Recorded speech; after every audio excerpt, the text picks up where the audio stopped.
Wes Enos. I am the Mayor Pro Tem of Bondurant, and I'll be your MC for tonight. Hopefully that will not bother you as much. I've been carnival barking the whole night. But we're going to get started off right. We're going to bring up our favorite tractor driver, Gary Leffler. He's going to lead us in the prayer and the pledge. Come on, Gary. Before we pray, I want us to think about something. A lot of people have been saying that the bad part about socialism or progressivism is the economic system and what that means. But we leave out the spiritual aspect of socialism and progressiveness, and it's basically, it teaches an atheistic society. And that's where they want us to go. They want us to go away from God. They don't want God to be a part of their lives. They don't want God to be the center of a family, to be the center of a community. Let's open a word of prayer, please. Our dear gracious and heavenly Father, we meet here tonight. We believe on a mission for you, a mission that you've asked us to do, a mission that you want us to do.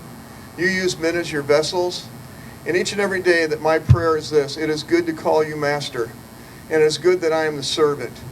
And let me each and every day to lay down my life on bended knee and bowed heart, and it is good to call you God.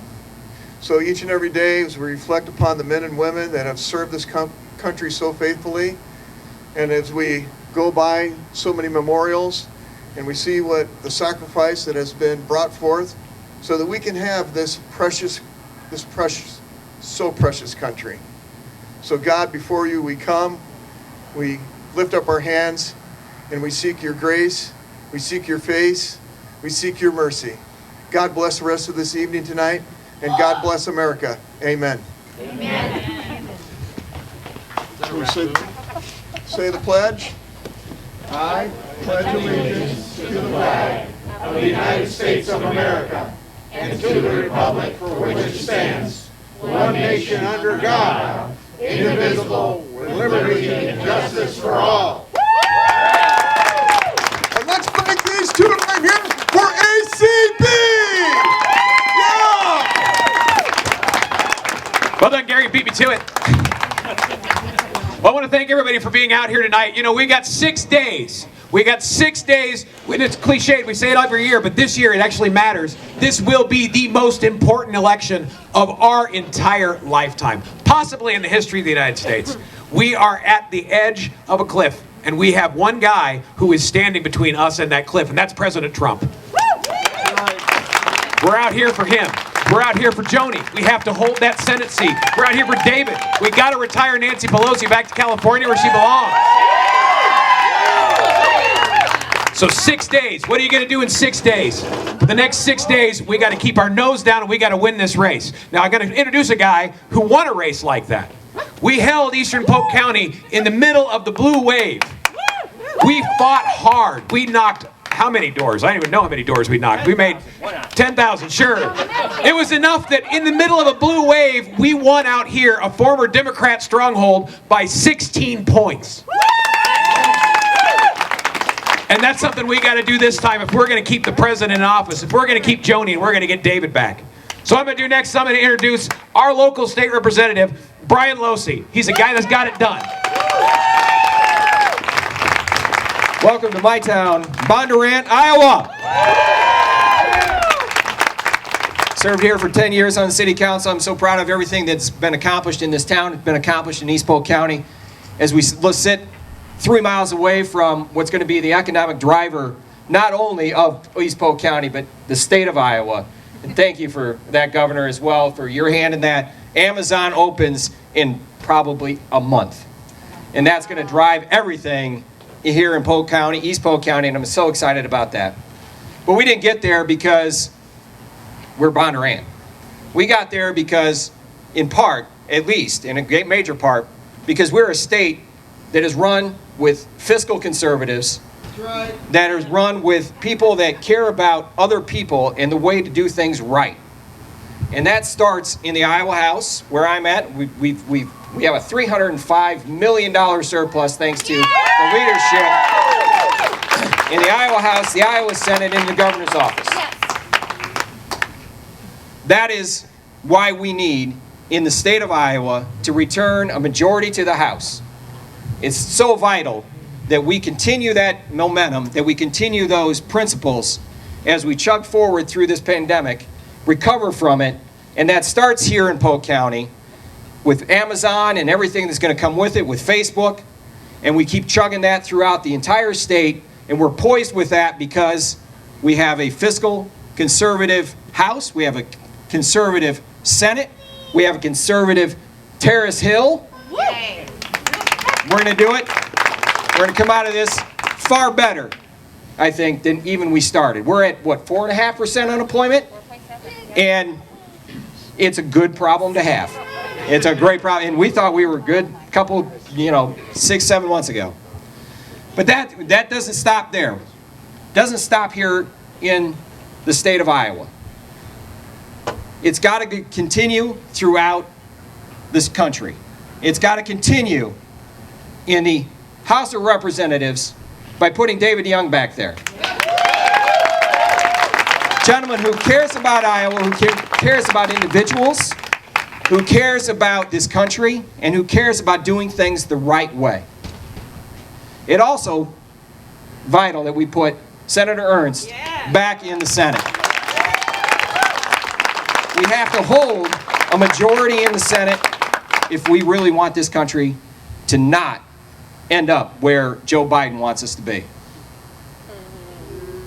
That really is the line that there's no going back. If we don't put, at the least, Senator Ernst back in the Senate, we're in trouble. Starts with David, ends with Joni Ernst. Get out to vote, get them out, get them back where they belong, and we're going to be just fine. Not only in this state, but in this country. But then there's obviously Donald Trump.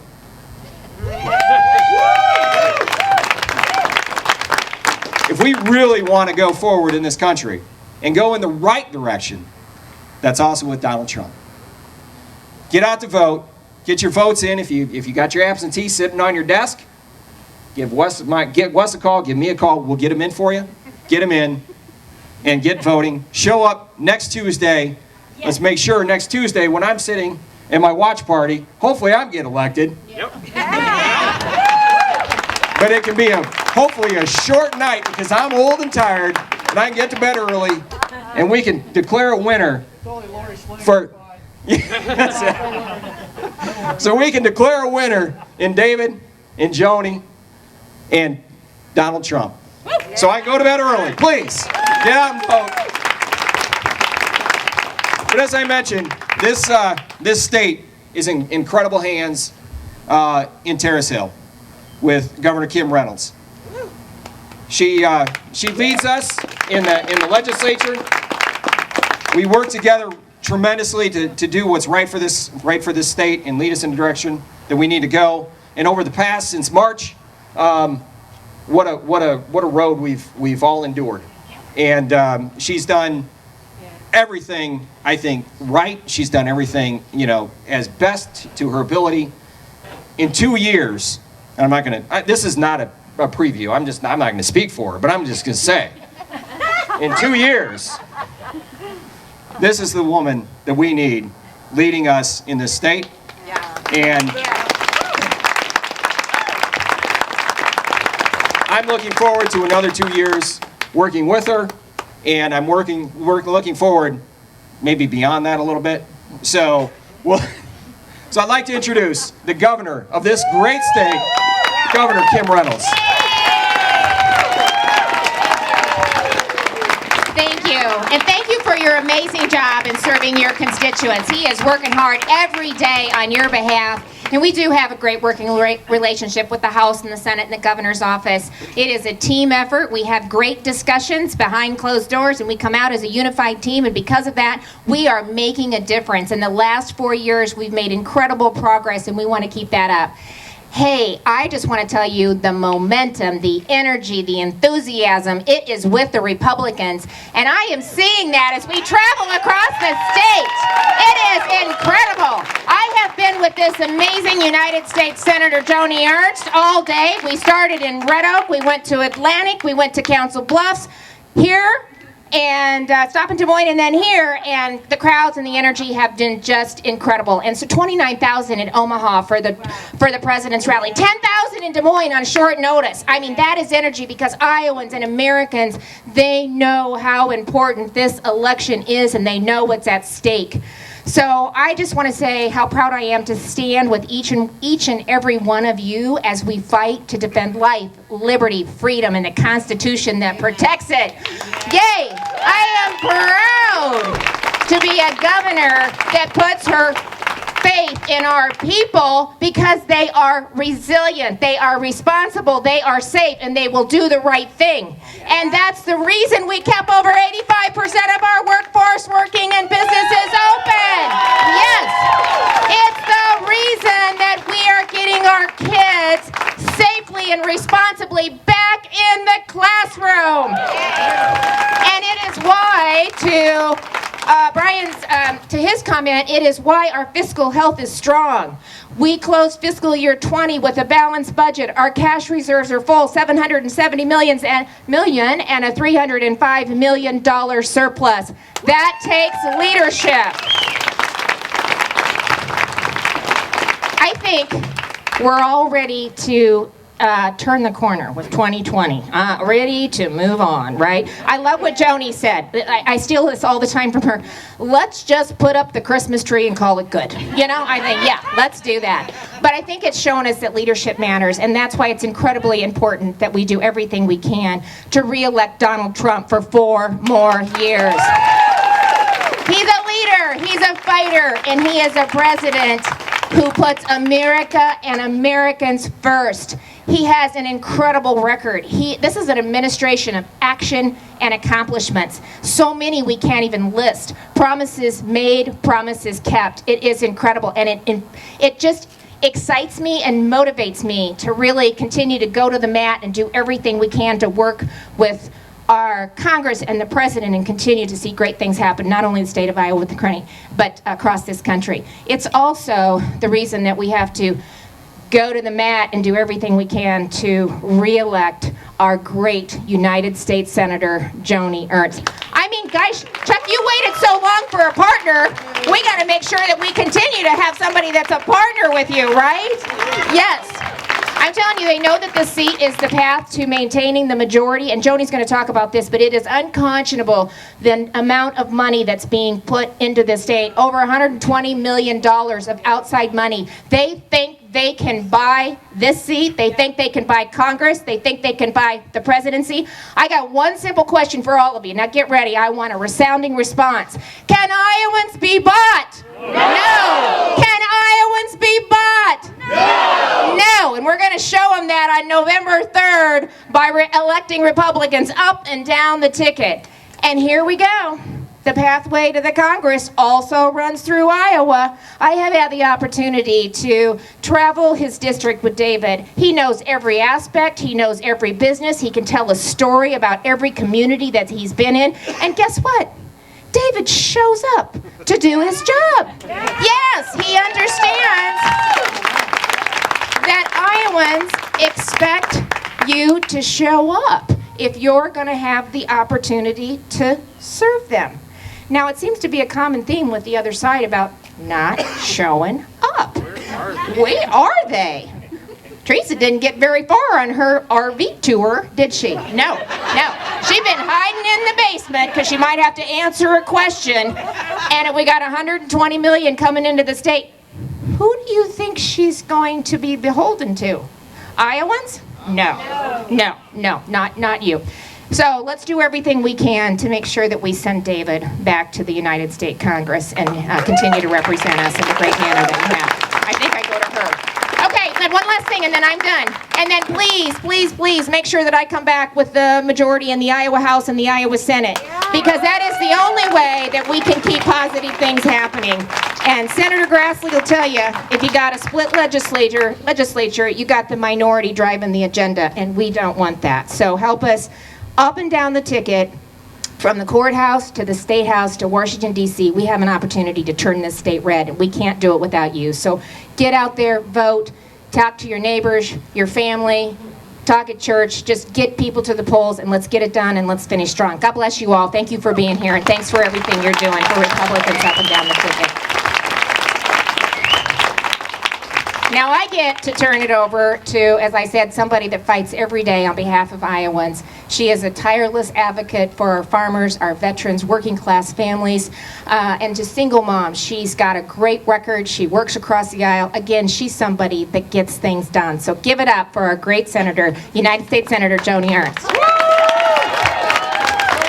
you. Oh my gosh. Hello, Bondurant. How are you? It is so great to be with you tonight, and I have had a phenomenal day on the road, starting in my home county of Montgomery and Red Oak, the community where I was born and raised, and I was able to have this wonderful experience with our governor, Kim Reynolds. We've been in the RV, a Winnebago, manufactured in Iowa, running on E15. So we have had a great time out on the trail today, and folks, this is an election season like none other. And absolutely, my Christmas tree is already put up. It's been up since the beginning of September because we are ready to get the Christmas tree up and call 2020 a year, right? Okay, so we have been through impeachment at the beginning of the year. We have been through a pandemic, which is still ongoing. We saw the derecho, we saw drought, we had the passing of a Supreme Court justice. Every time we say, what else could happen? Something else happens. Okay, but that something else that happens this time is going to be very positive, because on November 3rd, we're going to re-elect Donald J. Trump. And not only are we going to re-elect this phenomenal president, but we are going to keep the United States Senate red. So the governor mentioned the unbelievable amounts of money that are pouring into the state of Iowa. I'm not sure, have any of you seen any ads or anything? Yeah, well, in a few days, all of that is over.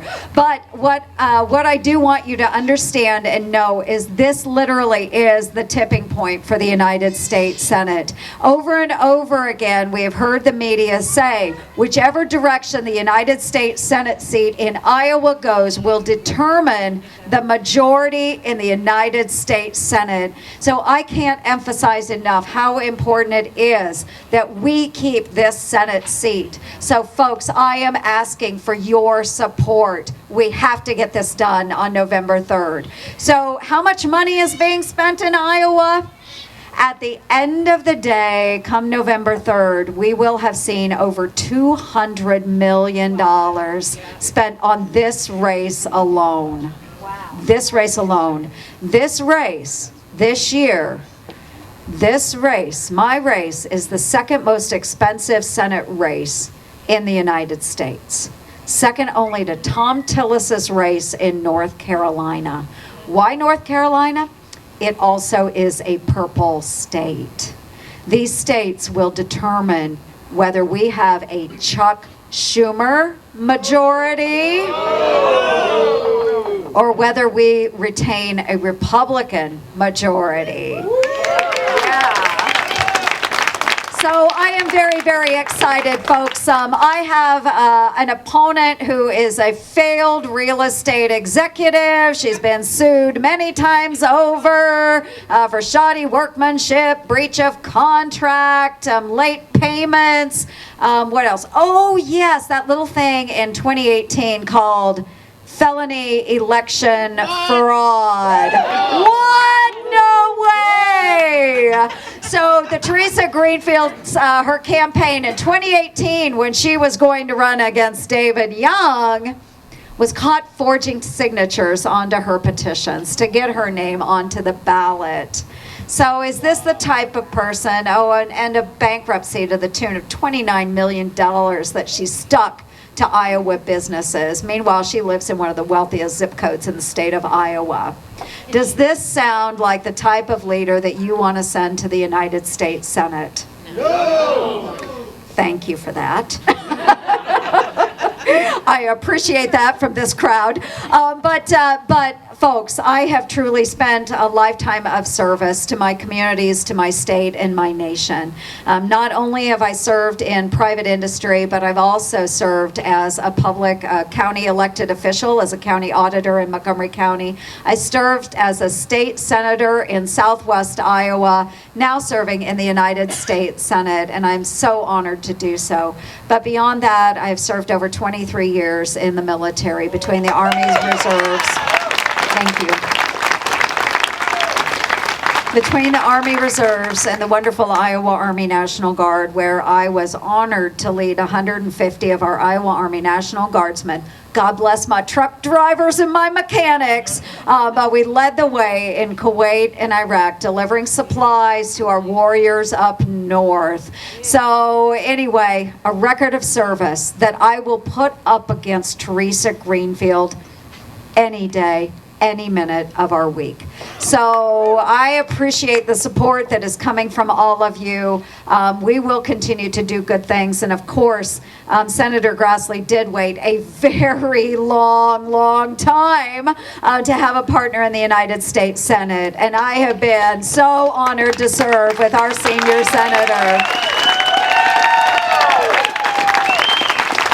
So we've had many successes through the Trump administration, many successes with a Republican majority. We absolutely have to keep it that way. So I'm encouraging all of you, and I know that all of you are going to vote if you haven't voted yet. But what I am asking you is to get those friends that are on the fence, get those members of your church that might be on the fence, colleagues that are out there that are undecided.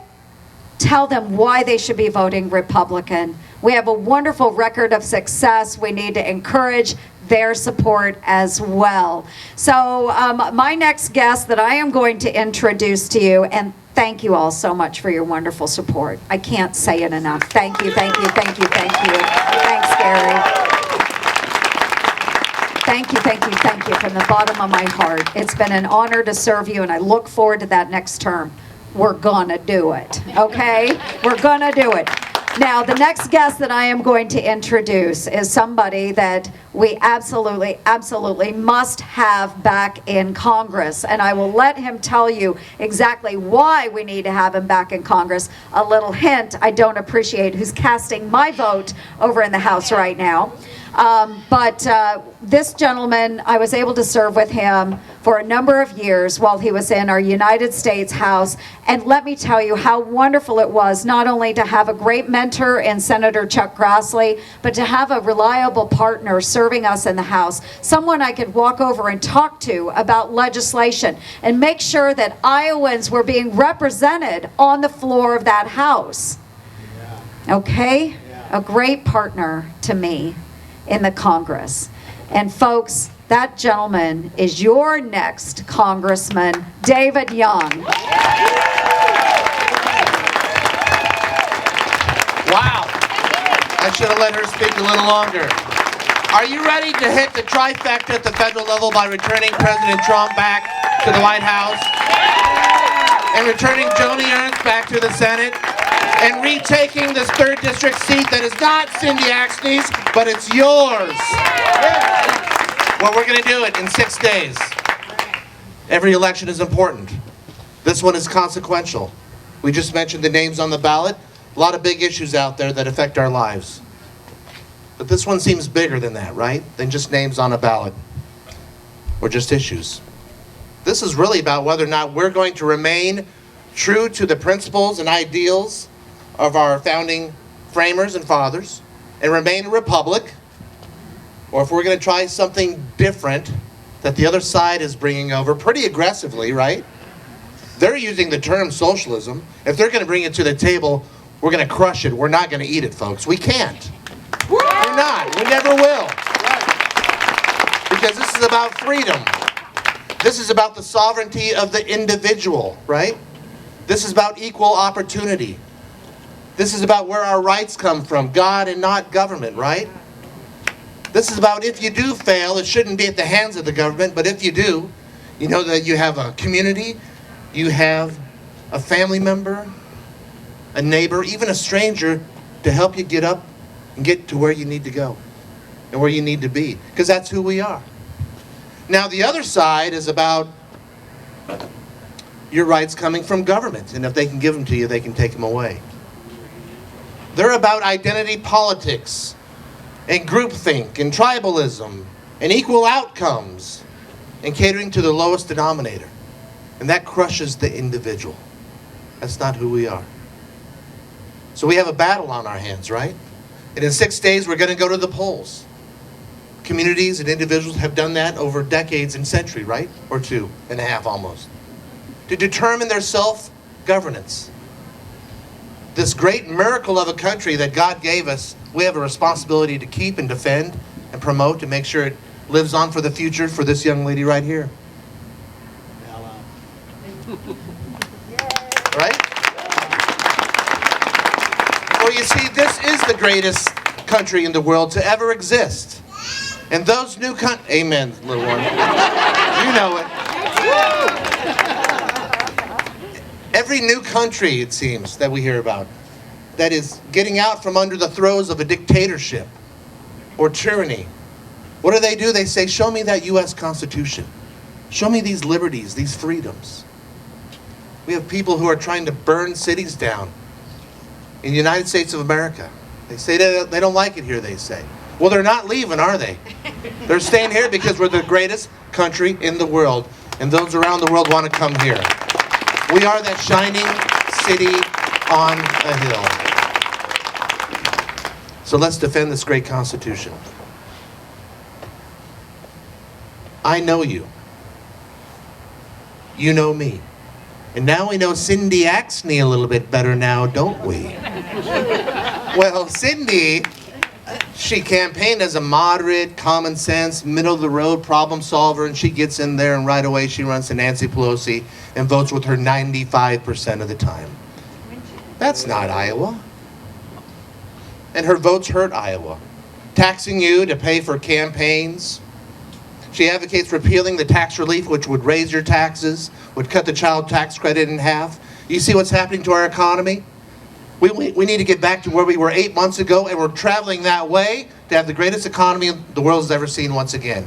And that happened with a Republican president, Republican Congress, and in Iowa, a partnership with a Republican legislature and a Republican governor. So we know the basic formula, right?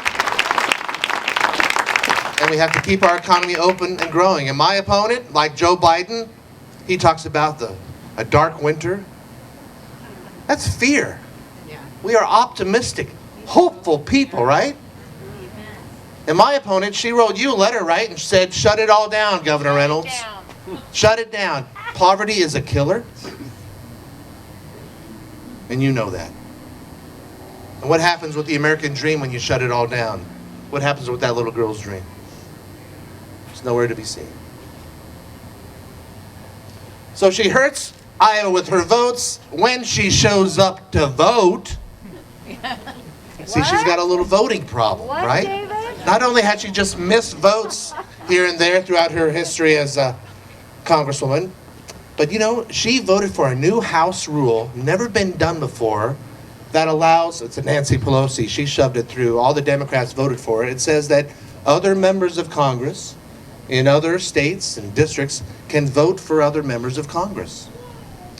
Did you see Jamie Raskin from Maryland's name on the ballot in 2018? Because he's been voting for Iowa's 3rd District on the floor of the U.S. House.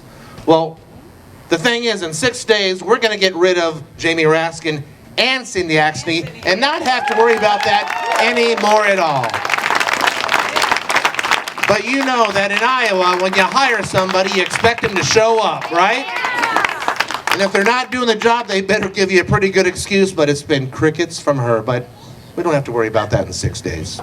Amen. The president needs a Congress he can work with. We need to send Joni Ernst back, not only just for Iowa, but also to make sure that Senator Grassley has a good partner and that his vote is not canceled out like it had been so many times. That's right. That's right, he says. He agrees. I have a pleasure of introducing Senator Grassley right now. You know, I remember so many things. How much time do we have? When I first started,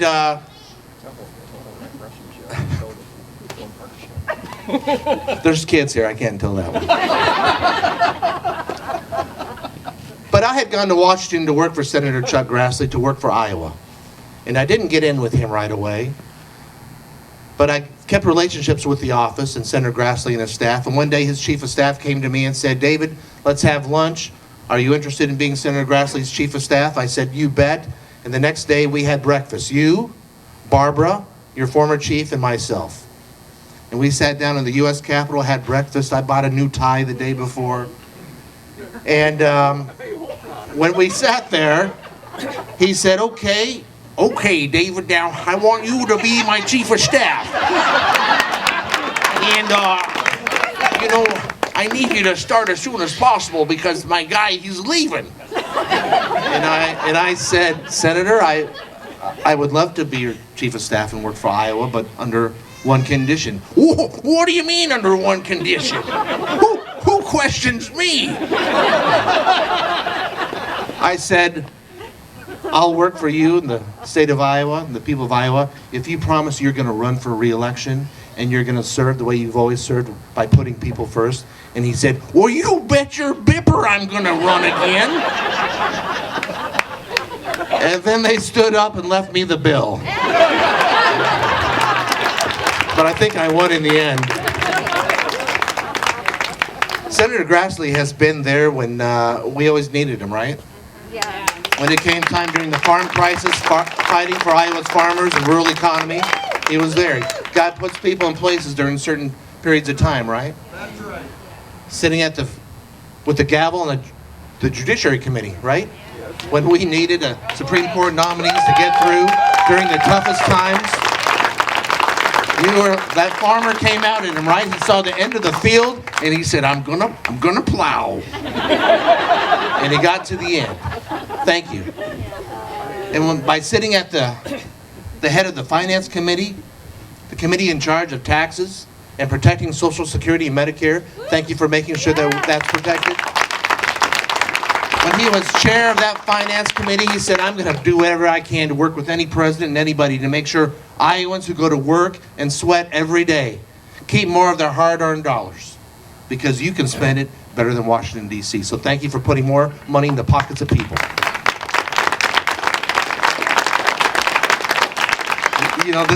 We are so blessed. We've got a great team in the U.S. Senate, a great team here in Iowa, from the governor's mansion to our legislature. We're going to send you back because it's a team effort. Thank you, Brian, for your service. And Zach Nunn, who's not here, we thank him for his service. It was a pleasure being your chief of staff and mentoring you for 7 years. We got a little more work to do. Ladies and gentlemen, the greatest senator that I've ever worked for and that I've known, and he'll go down in the histories of Congress as one of the greatest senators ever. Ever. Just a hog farmer from New Hartford, huh? Ladies and gentlemen, Senator Chuck Grassley.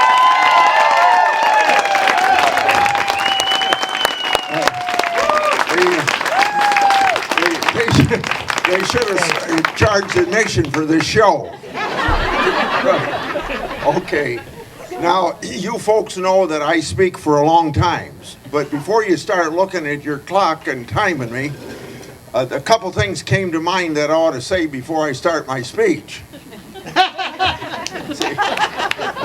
Number one is it's been a privilege to serve you in the United States Senate, and I thank you for giving me that opportunity. So thank you all. The second thing is an issue that hasn't got much highlight this election, and the reason to not only have Trump, but to make sure the Senate stays Republican, because the House of Representatives, including the people that we're trying to get voted out of office here, have voted for a bill that would repeal the Taft-Hartley Law of 1947, which in turn repeals 27 state right-to-work laws. And in other words, you got to join the union if you want a job. And it's unconstitutional from the standpoint that right of association ought to include the right of non-association under First Amendment. But you've got fun. That's already passed the House of Representatives. I hope you understand that. And if we get Chuck Schumer running the United States Senate, that's why we got to have her reelected. And they do away with the 60-vote rule that we have, the right to work laws, because it's number one on the AFL-CIO's list of things that they want to get done.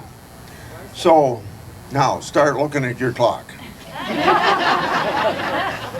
First of all, I always have 4 points in this election I try to make, and every one of them has been made by each one of these people.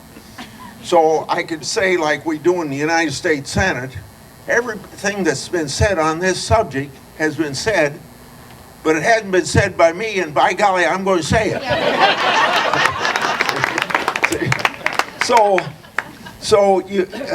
I have been, since yesterday, you know, we announced I was able to, as President Pro Tem, be in the chair and announce Barrett being approved 52 to 48. And then we got on the plane the next morning and came back and started campaigning, which will be about 28 or 29 stops between now and the evening of Monday, just before the election. Because I'm not on the ballot this year, I got a lot of energy that should be expended to make sure that everything you said, everything you heard up here is done. And maybe some things that haven't been said yet get done. And that's my responsibility as a person that's a United States Senator serving the people of Iowa, believing in the philosophy of our party, to make sure that people that have that same philosophy that all of us here have, that we maintain it over the next 6 years in the case of Joni, in the case of the governor to get reelected in 2 years, in the case of Brian to be elected to the State House. So I've had an opportunity today to be in Bettendorf for Gary Moore as part of what Byron have said to keep a Republican Senate. I've had an opportunity to be with Jack Landon that you better work for, and just think of what he's up against. We think $120 million of negative ads against Joni's a bad thing, just for a little house race.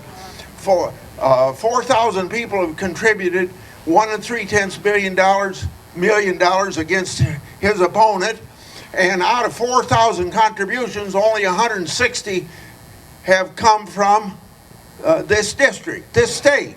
The rest of them are from California and New York and where else to buy a seat in the state legislature. We can't let that happen. See? So anyway, I guess who else? We got to elect Eddie Andrews here in this county. Byron. And the reason we have to do that is for the very same reason, only at a different level of government, the state government, as opposed to the national government. Pelosi becomes Speaker of the House, and it neuters everything that Trump wanted to do these last 2 years, get nothing done. And so that's why he should be in that seat, so we get a Republican majority, so we don't have to put up with it. And we'll get, and when Trump is in office for another 4 years, we'll be able to get that program through. But you know, if Byron and Eddie Andrews and that's your name? Brian. What's your name? Right. What did I say? Byron. Brian. What? Who cares? It could be Smith. We got to elect this Smith. He's a Republican. You got to get Jack Landon. I was campaigning with Gary Moore because if we get a Democrat Iowa House of Representatives, she's not going to have anybody they're just going to stop our program. Now, she said that, but I told you I haven't said it. You heard me say it. So I hope that it all comes together. What's wrong with the Congress of the United States is Pelosi. What would be wrong with the state legislature? A Democrat House of Representatives. And there's just money pouring in here from all over because they want to reapportion the state legislature so it'll benefit the Democrats. They want to stop Republicans from getting our constitutional rights protected, as we're trying to do. The right to life, the right to bear arms, and all that sort of stuff. And we just got to make sure that doesn't happen.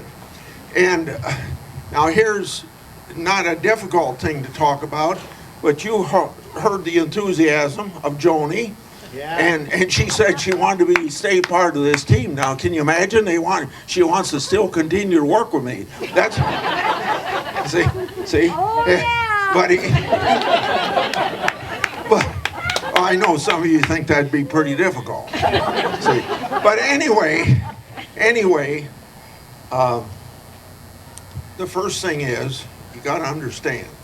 For 30 years, I had a Democratic colleague. Now, we got along all right personally, but at almost every vote we had, he canceled my vote, or you could say I canceled his vote. But for the last 6 years, it's not only pleasant to have somebody not cancel your vote, it's somebody you sit down with and you talk, what are we going to do to help the state of Iowa? What are we going to do to represent these people the way they should be represented?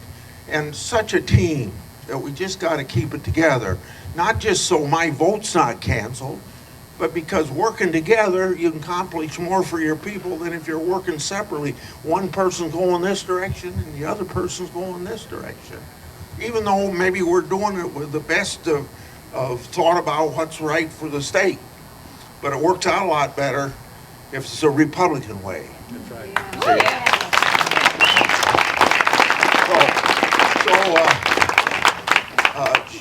She is so fantastic at everything she gets into. She's part of the leadership. So Iowa's got two voices at the table of the Republican leadership. She is vice chairman of our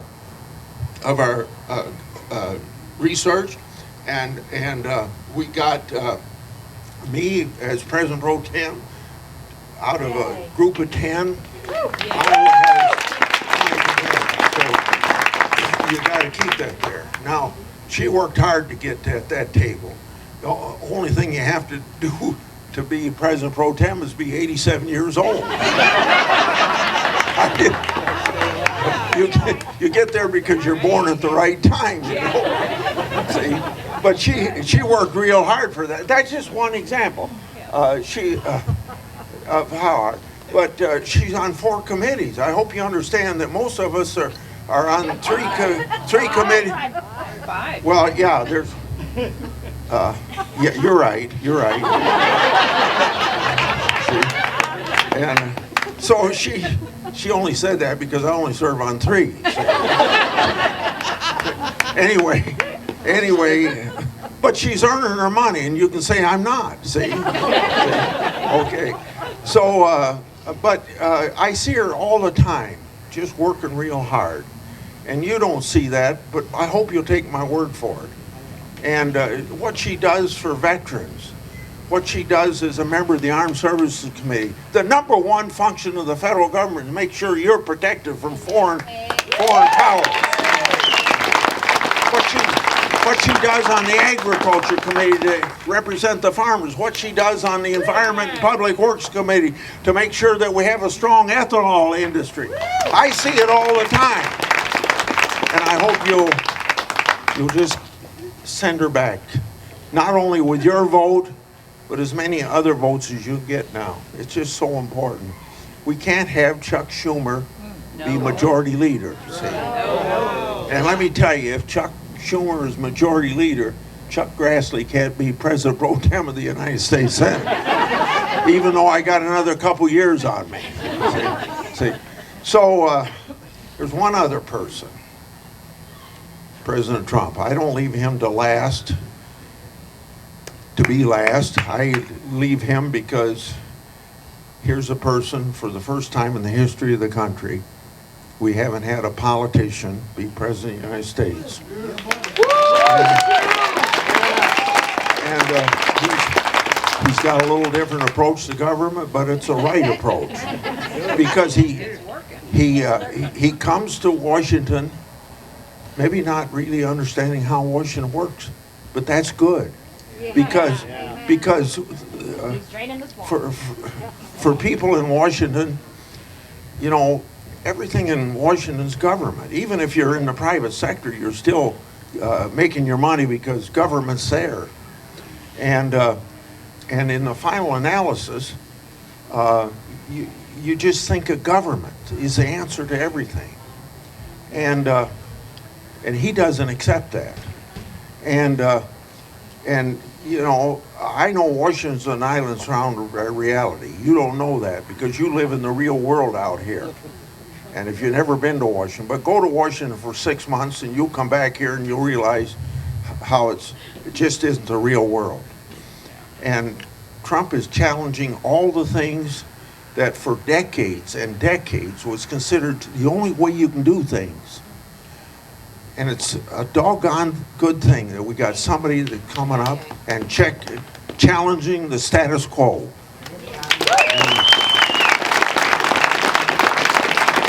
And then I'm going to stop with Trump by this. I've seen so many presidents run on a platform, then they get in office, they don't stand on that platform. Right. Yep. This president, in everything, he maybe hasn't been successful in everything he promised, but he's trying to accomplish everything that he promised 4 years ago. And so I won't go down, I think one of the governor said a long list of things that you could say that he promises made, promises kept. I just want to emphasize one because it's a promise that was made that's going to be impacting this country for the next 30 or 40 years. And that is who's on the Supreme Court. And you probably know that he's the only president that's ever put out a list of who he's going to put on the Supreme Court. And so you got Gorsuch, you got Kavanaugh, and now you got Barrett. And we got a 6-3 majority of people that were appointed by Republican presidents. And then you got to think about this election because Biden and the progressive left, you know, OAC or OC, whatever, just like this is Smith. And what is it, OAC? AOC. And then you got all the squad that's with her. Well, what do they want to do? They want to pack the Supreme Court. So don't let anybody kid you what packing the Supreme Court is. It's getting a 10th one, an 11th one, a 12th one, and a 13th one, so they can have a 7-6 majority on that court. And if if Joni doesn't get back in, and they do away with the 60-vote rule, then you know darn well that we're going to have the packing of the Supreme Court. Now, do you realize that Franklin Delano Roosevelt tried to do the same darn thing in the 1930s, and guess who stopped it? The members of his own political party, the Democrats, wouldn't let it happen. And we got Ginsburg saying, before she died, 9 is the right number. So how much more proof do you know that after 150 years, we don't need any more people on the Supreme Court? But this president has kept his promise, and it's going to benefit for long. In other words, you're going to benefit from it. You're going to live to see the benefit of it. Well, listen. Now, who's checked their clock? How long have I talked? Well, you folks are really polite. Anyway. It's just nap time, Chuck. Let's go. Anyway, just go out and work hard and know I appreciate that you have let me serve you for a long time. Let me tell you that re-electing Joni Ernst means a lot to me, and I know it means a lot to you. Let's just make it happen. Senator Grassley, give a hand. Senator Ernst, Congressman Young, Governor Reynolds, Representative Lohse, all of you for being here. Donald Trump for president. All right. Hey, that's all we got for tonight. I do want to do one thing real quick.